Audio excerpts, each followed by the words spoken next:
أعوذ بالله من الشيطان الرجيم. بسم الله الرحمن الرحيم. الحمد لله نحمده ونستعينه ونستغفره ونؤمن به ونتوكل عليه ونعوذ بالله من شرور أنفسنا ومن سيئات أعمالنا. من يهده الله فلا مضل له ومن يضلله فلا هادي له. ونشهد أن لا إله إلا الله وحده لا شريك له ونشهد أن محمدا عبده ورسوله وصلى الله عليه وسلم تسليما كثيرا كثيرا. أما بعد، قال الله عز وجل: أعوذ بالله من الشيطان الرجيم. يا أيها الناس اتقوا ربكم الذي خلقكم من نفس واحدة وخلق منها زوجها وبص منهما رجالا كثيرا ونساء واتقوا الله الذي تساءلون به والأرحام إن الله كان عليكم رقيبا. يا أيها الذين آمنوا اتقوا الله حق تقاته ولا تموتن إلا وأنتم مسلمون. يا أيها الذين آمنوا اتقوا الله وقولوا قولا سديدا يصلح لكم أعمالكم ويغفر لكم ذنوبكم ومن يطع الله ورسوله فقد فاز فوزا عظيما.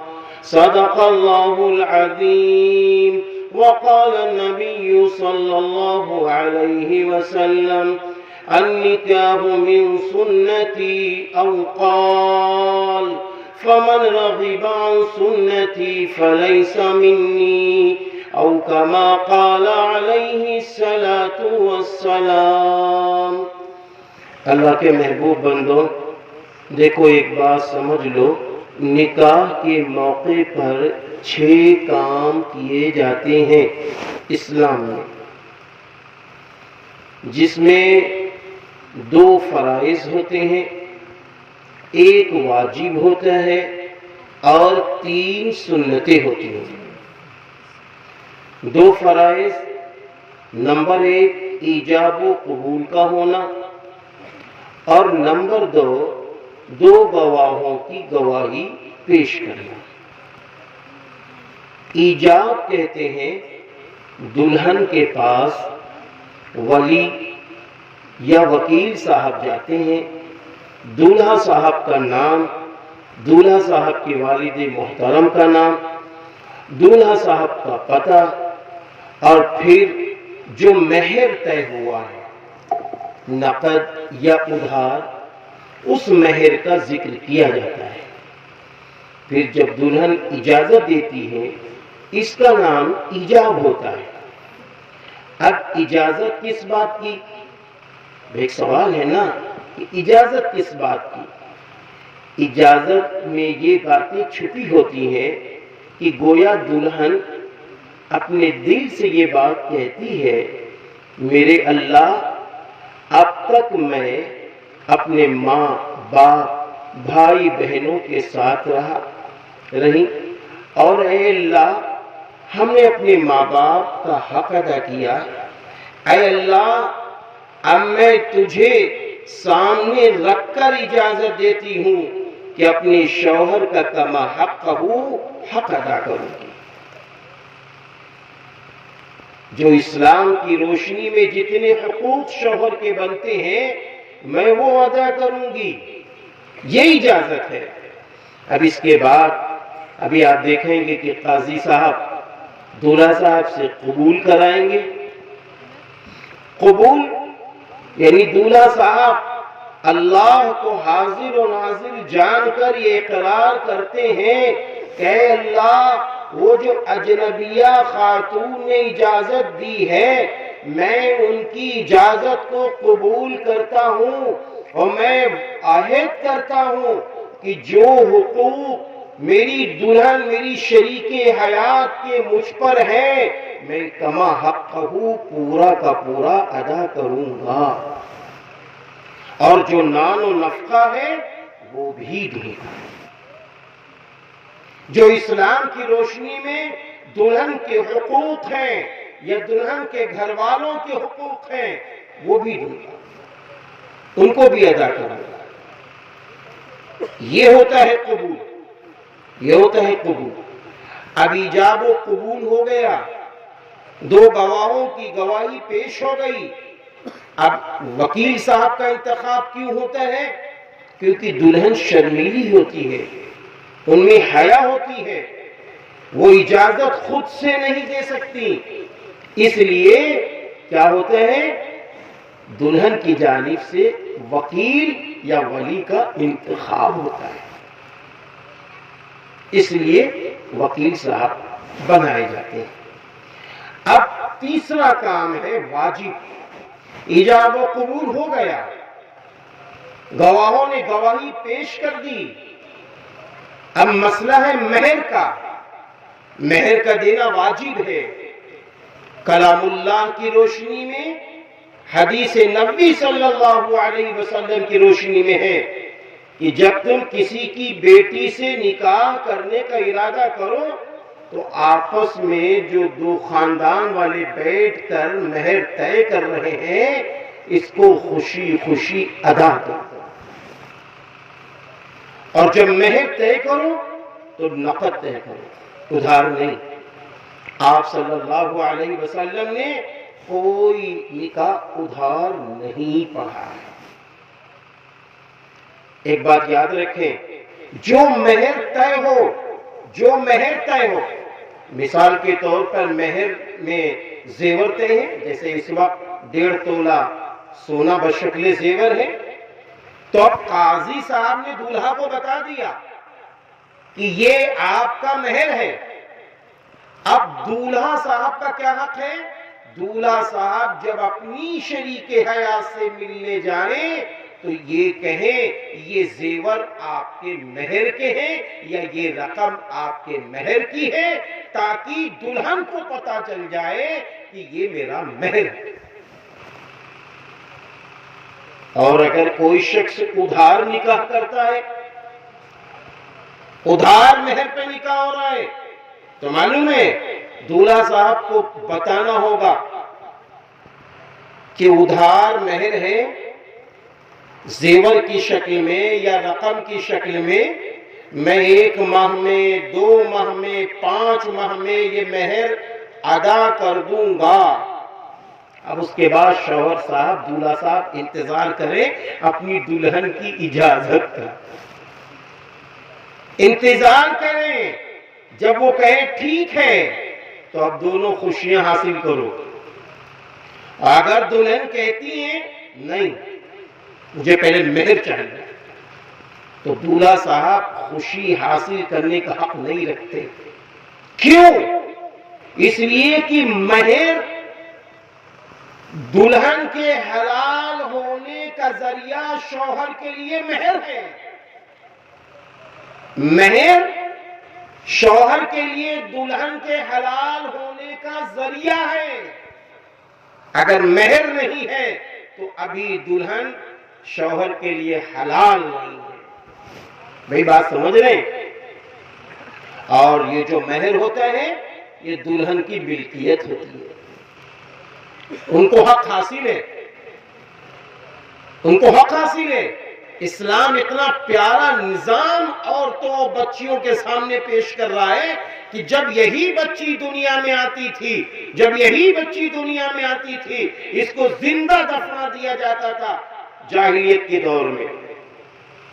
اسلام نے کہا، آپ صلی اللہ علیہ وسلم نے فرمایا اللہ جس کو 1 بیٹی دے، اللہ جس کو 2 بیٹیاں دے، اللہ جس کو 3 دے یا اس سے زیادہ دے دے، وہ ماں وہ باپ اپنی بیٹی کی اچھی تربیت کرے، اچھی پرورش کریں، اس کو اتنا دین سکھا دیں کہ اس کو حلال و حرام کی تمیز ہو جائے، اتنے عقیدے اچھے اس کو بتا دیں کہ وہ بھٹک نہ سکے ایمان سے، ایسی تعلیم دلا دیں۔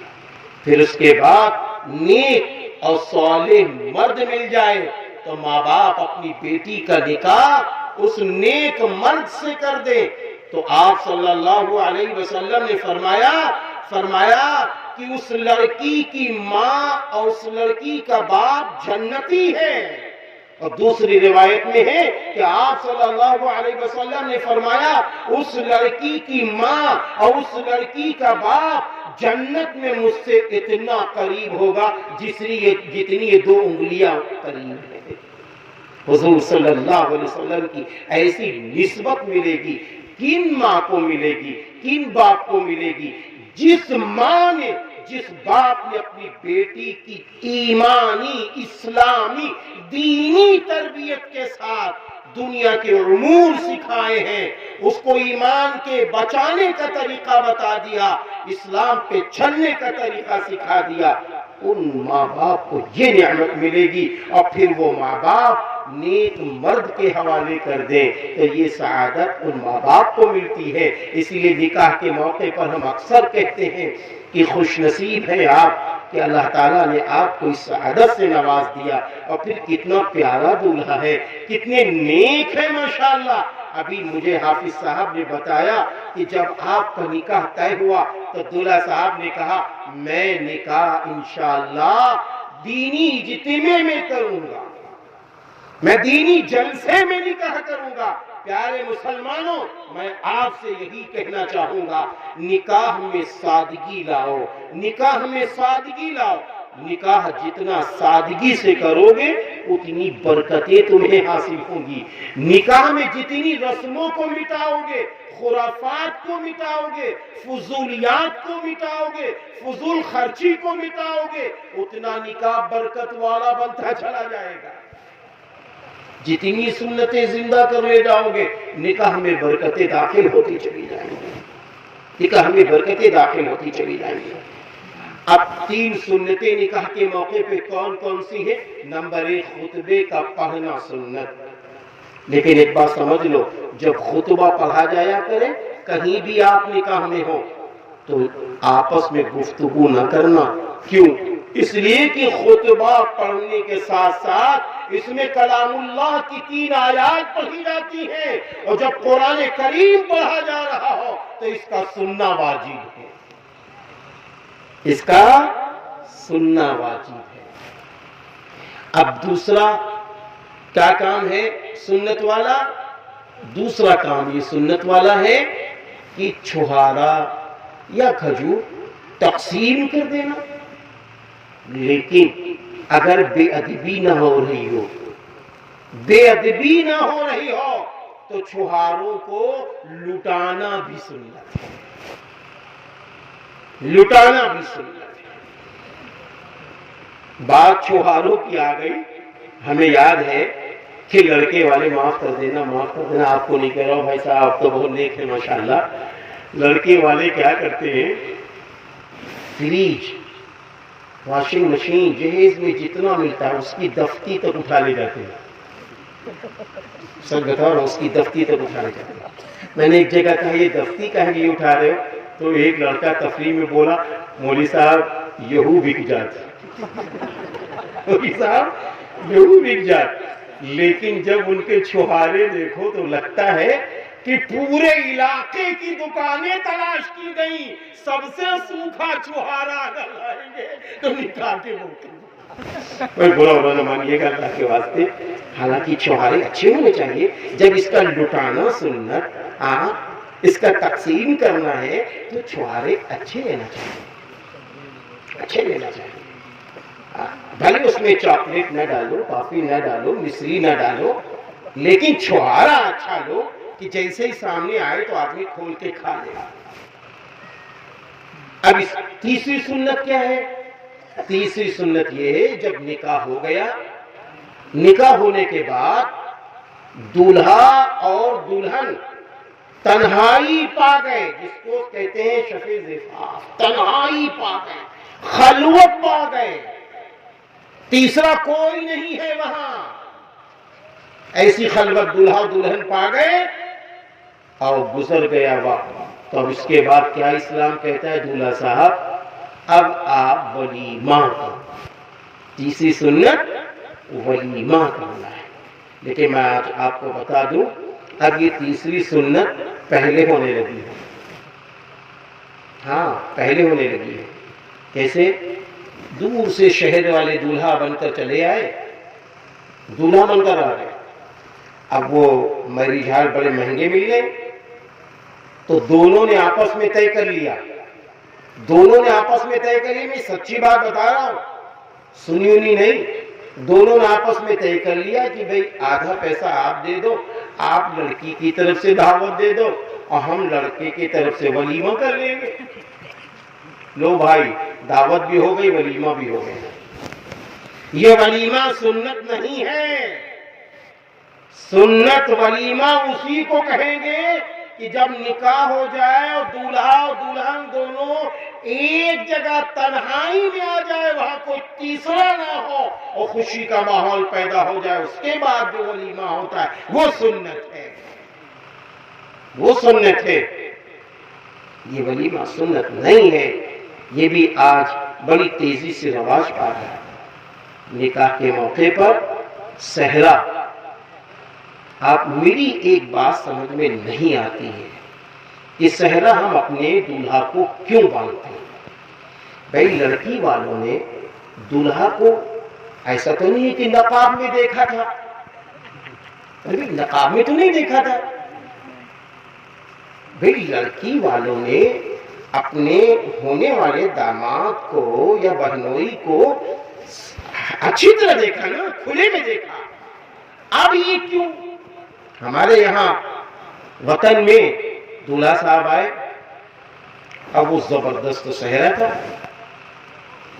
میں نے کہا کہ بھئی نکاح ہو رہا ہے، یہ صحرا اتار دو یا تو الگ رکھ دو، نہیں رکھنا چاہتے ہو تو بھائی آپ کی مرضی، یہ سنت نہیں ہے، یہ فضول ہے، یہ فضول خرچی ہے، اور فضول خرچی کرنے والا اسلام میں کیا ہے؟ شیطان کا بھائی کہا گیا، ان المبذرین کانوا اخوان الشیاطین، یقیناً فضول خرچی کرنے والے شیاطین کے بھائی ہوتے ہیں۔ تو بہرحال وہ غصہ آ گئے، کہنے لگے ہمارے وہاں ایسا ہے کہ جب تک نکاح قبول نہ کرے تب تک صحرا نہیں گھٹتا۔ تو ہم نے کہا بھائی ہم لکڑی بانس کا نکاح نہ پڑھائیں گے جب تک دولہے کا چہرہ نہ دیکھ لیں گے، نکاح نہ پڑھائیں گے۔ تب وہ صحرا ہٹا، تب وہ صحرا ہٹا۔ اب جب صحرا ہٹا تو ہاتھ میں کیا دیکھا؟ امام جامع۔ ابھی دیکھا نہیں دیکھا؟ بھئی صحرے کا تو مسئلہ پہلے سمجھ لو، صحرا میرے نبی نے نکاح کے موقع پر نہیں باندھا، خلفائے راشدین رضی اللہ عنہم نے نکاح کے موقع پر صحرا نہیں باندھا، صحابہ کرام رضی اللہ عنہم اجمعین نے صحرا نہیں باندھا۔ اللہ کے محبوب مفتیان اعظام، علماء اعظام، کتب ابدال، اولیاء اعظام نے صحرا نہیں باندھا نکاح کے موقع پر۔ یہ فضول کام ہے، صحرا باندھ کر نہیں آنا چاہیے، ایسے ہی دولہا بن کر آنا چاہیے، صحرا نہیں باندھنا چاہیے۔ بلکہ جتنی رقم جو صحرے میں لگتی ہے، میری ذاتی رائے ہے، اپنے آس پاس غریبوں کو دیکھو، ان کے بچوں کو دے دو، اور جب ان کے بچے مسکرانے لگے تو آ کے کہو میرے اللہ میرے دل کی ارمان تھی میرا بیٹا صحرا پہن کر جائے، لیکن میں نے نائب رسول ایک عالم سے سنا صحرا پہننا درست نہیں ہے، تو میں نے اپنی ارمان توڑ دی تیری محبت میں، اور غریب کو جا کے میں نے رقم دے دی، ان کے بچے آج مسکرائے ہیں۔ اے اللہ، جس طرح میں نے یہ عمل کیا ہے قبول کر لیجئے، اور میرے بیٹے کو نیک اور صالحہ خاتون سے نکاح کی توفیق دے دیجئے، اور میرے گھر میں جب وہ بہو بن کر آئے تو میرے گھر میں رحمتیں داخل کر دیجئے، نکاح کی برکتیں داخل کر دیجئے، اور اس کے آنے سے میرے گھر میں چین سکون قرار عطا فرما دیجئے۔ میں سمجھتا ہوں کہ انشاءاللہ ایک اور برکت والا نکاح بن جائے۔ دوسری امام جامع کی بات سن لیجئے۔ میں نے ایک بوڑھی ماں سے لکھنؤ میں پوچھا کہ ان کی بارات شاندار طریقے سے جا رہی تھی، نکاح مجھی کو پڑھانا تھا۔ میں نے کہا جاؤ بوڑھی ماں اماں سے پوچھ کر آؤ کہ یہ امام جامع کیوں باندھا جاتا ہے؟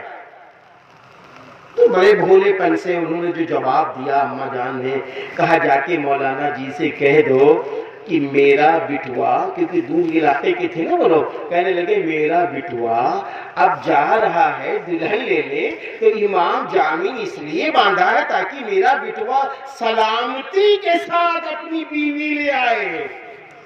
تو ہم نے کہا جا کے اماں سے کہہ دو یہ دکان پہ جاتا ہے پھر سلامتی سے آتا ہے، یہ آپ کا بٹوا سفر میں جاتا ہے تو سلامتی سے آتا ہے، تو یہ لے جانے والا کون ہے اور سلامتی سے پہنچانے والا کون ہے؟ وہاں امام جامع نہ باندھا گیا، یہاں امام جامع باندھنے کی کیا ضرورت ہے؟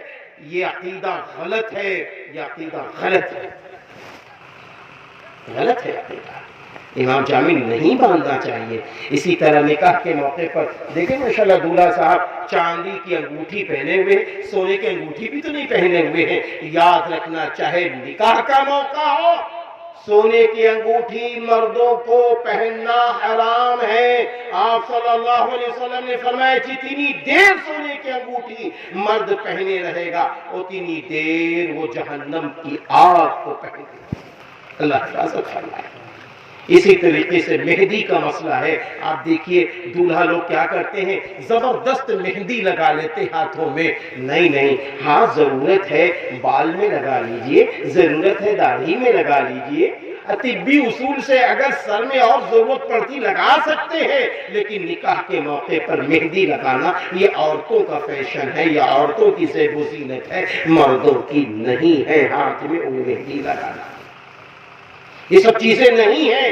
اسی طریقے سے ایک بات اور بھی آ گئی، میں کہہ دوں نکاح کے موقع پر دولہا صاحب سلامی کے لیے اندر جاتے ہیں۔ ٹھیک ہے، یہ بات سمجھ میں آ رہی ہے کہ دولہا صاحب اندر جا رہے ہیں تو باہر کی کمرہ ہے، وہاں کوئی لڑکی نہ ہو، لڑکیاں نہ ہو، وہاں دولہا صاحب جا رہے اندر، سسر صاحب ہو، سالے صاحب ہو، مرد ہو، وہاں بیٹھے ہوئے ہیں۔ سب نے کہا ہم نے اس لیے آپ کو بلایا ہے، یہ گھر آج سے آپ کا بھی ہو گیا، اس لیے میں نے بلا لیا ہے۔ تو ایک بات سمجھ میں آتی ہے، لیکن وہ بات سمجھ میں نہیں آتی کہ دلہن کی بہنیں آتی ہیں یا اور سالیاں آتی ہیں، تفریح مذاق کرتی ہیں، یہ نہایت طریقے سے اسلام کی روشنی سے ہٹ کر طریقہ ہے۔ میں تو سمجھتا ہوں یہ بے برکتی کی چیزیں علامتیں ہوتی ہیں، اس کو بھی ختم کرنا چاہیے، اس کو بھی ختم کرنا چاہیے۔ رہی بارات کی بات، تو میرے بھائیوں اسلام میں بارات نام کی کوئی چیز نہیں ہے، اسلام میں بارات نام کی کوئی چیز نہیں ہے۔ ہاں بتاتے ہیں کچھ لوگ کہ پہلے وقت میں بارات یہاں سے شروع ہو گئی، کہ پہلے کیا ہوتا تھا لمبے لمبے سفر ہوتے تھے اور سواری کا صحیح انتظام نہیں ہوتا تھا، تو یہ ہوا کہ بھائی ہم جا رہے ہیں فلانے کی یہاں بیٹی جو میرے یہاں بہو بن رہی ہے، آؤ، 2 4 5 لوگوں کو انہوں لے لیا، 1 2 عورتوں کو ساتھ میں لے لیا، اور لینے کے بعد پھر وہ چلے آئے اور اس کے بعد چلے گئے۔ وہ تو ایک ضرورت تھی، لیکن اب کوئی ایسی ضرورت نہیں ہے۔ یہ 100 لوگوں کا بارات میں جانا، 150 200 لوگوں کا بارات میں جانا، یہ شریعت میں کہیں سے نہیں ہے، کہیں سے نہیں ہے۔ اس لیے پیارے مسلمانوں 2 4 5 لوگ چلے جاؤ، ایک خاتون کوئی معتبر ہو جو سمجھدار ہو ان کو لے لو، کیونکہ دلہن شرمیلی ہوتی ہے، تو وہ خاتون ان کے ساتھ میں آ جائیں، دولہا صاحب اپنی دلہن کو لے آئے، یہ طریقہ ہونا چاہیے۔ کیونکہ بارات جب شریعت میں نہیں ہے تو لڑکی والوں کے وہاں دعوت بھی نہیں ہے۔ یاد رکھنا میرے بھائیوں، لڑکی والے کے یہاں دعوت بھی نہیں ہے، دعوت بھی نہیں ہے، دعوت بھی نہیں ہے۔ مسجد میں نکاح ہو جائے، 2 4 5 لوگ آ گئے، نکاح ہوا، مسجد میں نکاح کرو، فرشتوں والا ماحول ہوتا ہے، اور جتنے لوگ مسجد میں آ جائیں گے وہ بھی انشاءاللہ پاک ہوں گے، باوضو ہوں گے تو اور بھی اچھا ہے، اور نکاح ہو گیا، دعا ہو گئی، یہ نکاح برکت والا ہو جائے گا۔ آئیے پیارے مسلمانوں، اللہ کے محبوب بندوں، اس نکاح کے موقع پر ہم سب عہد کریں کہ ہم اسلامی طریقے سے نکاح کریں گے۔ ایک چیز رہ گئی ہے جو میں نے دیکھا ہے تاریخ کے وقت ہوتی ہے۔ آپ نے بھی دیکھا ہوگا کہ جب تاریخ رکھی جاتی ہے نا تو ہم آپ کیا کہتے ہیں؟ مولوی صاحب کہاں ہے؟ مولوی صاحب، مولوی صاحب آ رہے ہیں، مولوی صاحب سے کہتے جنتری لے آئیں، مولوی صاحب جنتری لے آئیں۔ اس کے بعد سب کہنے لگے مولوی صاحب دیکھو کون سی شادی صحیح، کون سی تاریخ شادی کے لیے صحیح رہے گی۔ مولوی صاحب نے دیکھنا شروع کیا، رہا جمعہ کی تاریخ تو اقرب ہے، اتوار کی تاریخ سعد ہے، اور منگل کی تاریخ نحس ہے۔ اب وہ جنتری میں لکھا ہوتا ہے، آپ دیکھ سکتے ہیں، یہ تو میں نے مثال دی ہے، جنتری میں لکھا ہوتا ہے یہ سعد، یہ نحس، یہ اقرب۔ اچھا یہ بتاؤ وہ جو نحس اس میں لکھا ہوا ہے وہ تاریخ منحوس کہاں سے ہو گئی؟ کہاں سے وہ تاریخ منحوس ہو گئی؟ اسلام میں کوئی دین منحوس نہیں، کوئی مہینہ، کوئی دن، کوئی لمحہ منحوس نہیں ہے، معاذ اللہ سارے دن اچھے ہیں۔ ہاں دنوں کا سردار جمعہ ہے، جمعہ میں شادی کرنے کی کوشش کر لو، بعد نماز عصر نکاح مسجد میں پڑھوا لو، یہ زیادہ مفید ہے۔ لیکن یہ کہنا کہ یہ سعد ہے اس میں تو ہم نکاح کریں گے، یہ نحس ہے اس میں نکاح نہیں کریں گے، یاد رکھنا یہ سبون اسلام میں درست نہیں ہے۔ آپس میں بیٹھ کے تاریخ طے کر لو کہ ہم اتوار چاہتے ہیں، ہم جمعہ چاہتے ہیں، ہم پیر چاہتے ہیں، اس میں ہم لوگوں کو زیادہ آسانی ہے، آپ اپنے حساب سے تاریخ طے کرو، ورنہ دن جمعہ رکھ لو، آپ کے لیے اچھا بھی رہے گا۔ اور اسلامی روشنی میں دنوں کا سردار جمعہ ہے، جمعہ کے دن عصر کی نماز کے بعد سے مغرب سے پہلے دعا کی قبولیت کا وقت ہوتا ہے، آپ وہ وقت بھی رکھ سکتے ہیں۔ لیکن یہ کہنا یہ نحس ہے، اس میں شادی نہیں کریں گے، یہ جیسے بعض لوگ کہتے ہیں محرم ہے، محرم کا مہینہ غمی کا ہے، تو سن لو پیارے مسلمانوں، اسلام میں نہ کوئی مہینہ غم کا ہے نہ کوئی دن غم کا ہے۔ محرم کا مہینہ رسول اللہ صلی اللہ علیہ وسلم نے فرمایا یہ اللہ والا مہینہ ہے، یہ اللہ والا مہینہ ہے، اس لیے کوئی مہینہ نہ غم کا ہے نہ کوئی دن غم کا ہے۔ یاد رکھنا میرے پیارے مسلمانوں، اس لیے جب آپ چاہو شادیاں کرو، لیکن طے کرو کہ شادیاں سنت کے مطابق کریں گے، سنتیں زندہ کرو گے، ساری نعمتیں مل جائیں گی۔ حدیث پاک میں ہے کہ حضرت انس رضی اللہ عنہ سے روایت ہے کہ آپ صلی اللہ علیہ وسلم نے فرمایا جس شخص نے میری سنت کو زندہ کیا اس نے مجھ سے محبت کی، اور جس نے مجھ سے محبت کی وہ میرے ساتھ جنت میں داخل ہے۔ آپ صلی اللہ علیہ وسلم نے فرمایا جب میری سنتیں مٹائی جا رہی ہوں، ایسے موقع پر جو میری ایک سنت زندہ کرے گا اللہ اس کو 100 شہیدوں کا ثواب دے گا۔ آپ صلی اللہ علیہ وسلم نے فرمایا جب تم میری سنتوں کو زندہ کرو گے اللہ 4 طریقے سے تمہارا اکرام فرمائیں گے۔ نمبر 1 اللہ روزی میں برکت ڈال دے گا، نمبر 2 اللہ دین میں پختہ کر دے گا، نمبر 3 فجار فساق حاسدین کے دلوں میں تمہارا رعب و دبدبہ ڈال دے گا، اور نمبر 4 نیک بندوں کے دلوں میں اللہ تمہاری محبت ڈال دے گا۔ اس لیے آج کا یہ نکاح برکت والا نکاح ہے، بے انتہا خوشی ہو رہی ہے۔ سادگی سے نکاح کرو، ٹھاٹ کی زندگی جیو گے، کیونکہ محبت اللہ ڈالتا ہے۔ جب یہ خرافاتیں ہوتی ہیں گاجا باجا اور لوگ یہ کیا کیا ڈھول تاشا سب بجا بجا کے، اللہ نہ کرے۔ ابھی ایک صاحب مہولی کے آگے اسی ہمارے وطن کے قریب کی دیہات کی بارات گئی، باجا ڈھول تاشا لے کر، بس کیا ہوا، وہاں کے لڑکی کا باپ دوڑ کے آیا، کہا خبردار خبردار، یہ سب نہ کریے، یہ سب نہ کریے۔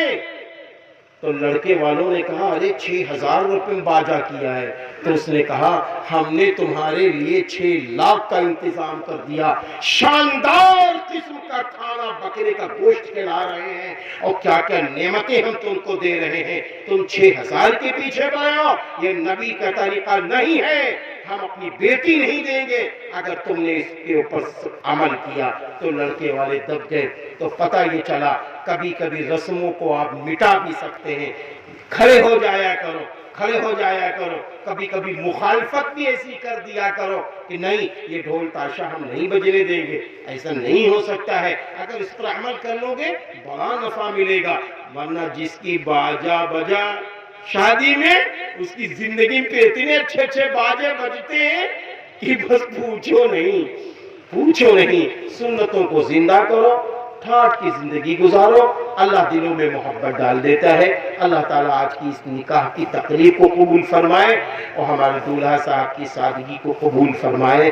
میں اس موقع پر، نکاح کے موقع پر، ایک اور بات بھی کہہ کے اپنی بات کو ختم کرنا چاہتا ہوں کہ دیکھو جب نکاح ہوا کرے تو کوشش کیا کرو، پتہ چلے کہ فلاں کے وہاں نکاح ہے تو نکاح میں جب دعا کی جائے تو نکاح میں دعا کیا کرو، اللہ تعالیٰ یہ جو دلہن ہے، دلہن کے مقدر میں کیا ہے دولہا کو نہیں معلوم، دولہا کے مقدر میں کیا ہے دلہن کو نہیں معلوم، اے اللہ آج یہ دونوں خوشی خوشی ایجاب و قبول کر چکے ہیں، اے اللہ ان دونوں میں محبت عطا فرما، ایمانی محبت عطا فرما، اور ان دونوں کے ملنے جلنے سے ان کو نیک صالح اولاد عطا فرما، اور اب تک بے نکاحیاں جتنی بیٹیاں بہنیں سماج میں جس کی موجود ہیں ان کے نیک رشتے جوڑے عطا فرما۔ اللہ سے ایسی دعا بھی کیا کرو۔ وآخر دعوانا ان الحمدللہ۔